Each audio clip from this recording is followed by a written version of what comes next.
Hey, what's up guys, back with a brand new video and let's get into it. Now this first story comes from Cesc Fabregas, who has come out and voiced his opinion about England leaving the EU, describing it as very negative and damaging to the Premier League. His concern comes from FIFA's loophole, which makes it possible for players from ages 16 to 18 to move to clubs in other countries on the condition that they are part of the EU. This means that under the new laws, once England has completed its Brexit operation, players like the young Cesc Fabregas, who joined Arsenal as a 16-year-old in 2003, would not be able to move to the Premier League.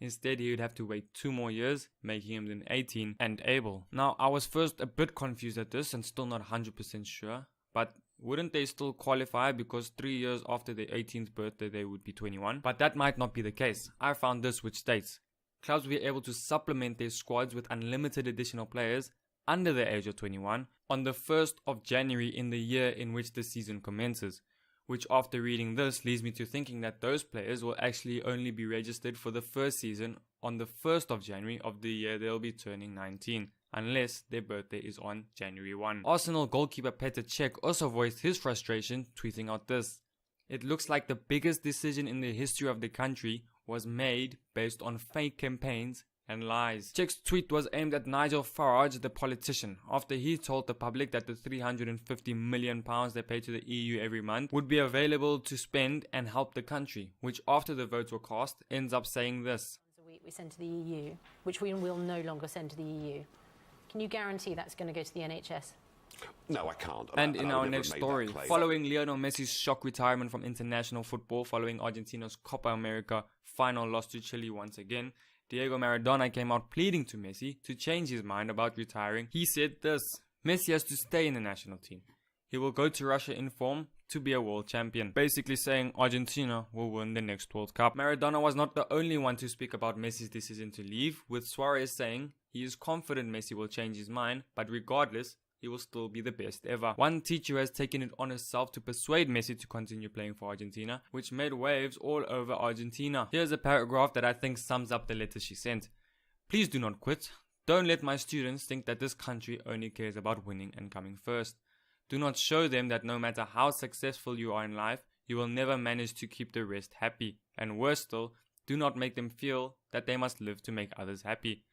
Do not send them this mistaken message that, despite overcoming so many adversities, fighting from a young age to become the triumphant man you are today, all that is tainted by the critics of those envious people who deep down would kill to be like you." And last on the Messi front, over 100,000 people have shown their interest in a rally which will be held at the Obelisco with the theme #Don'tGoLeo. The Obelisco is traditionally a place where fans come together to celebrate silverware for their supported local clubs or their Argentina national team. But all those going there on Saturday will be there to show their captain support, hoping he'll reverse his decision. And in our next story, Cristiano Ronaldo is launching a line of boutique hotels, which is co-owned by him and Pestana Hotels.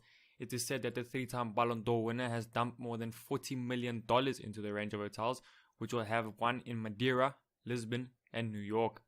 The Pestana Hotel Group will manage the hotels, with the most sentimental of them being in Madeira, as both Ronaldo and the owner of the hotel group were born and raised there. The hotel in Madeira has 48 rooms and a sort of penthouse which is called the Ronaldo CR7 Rooftop Suite. Ronaldo is excited about the new hospitality venture and says, "My job is to play football, but life won't always be like this. I am thinking about my future, son and family." And our next story comes from Shakira.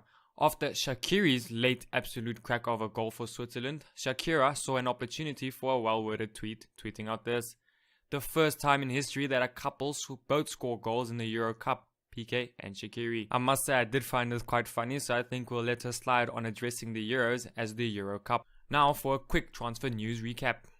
Sadio Mane has signed for Liverpool with a fee worth £35 million. Klopp says he has been following Mane since 2012.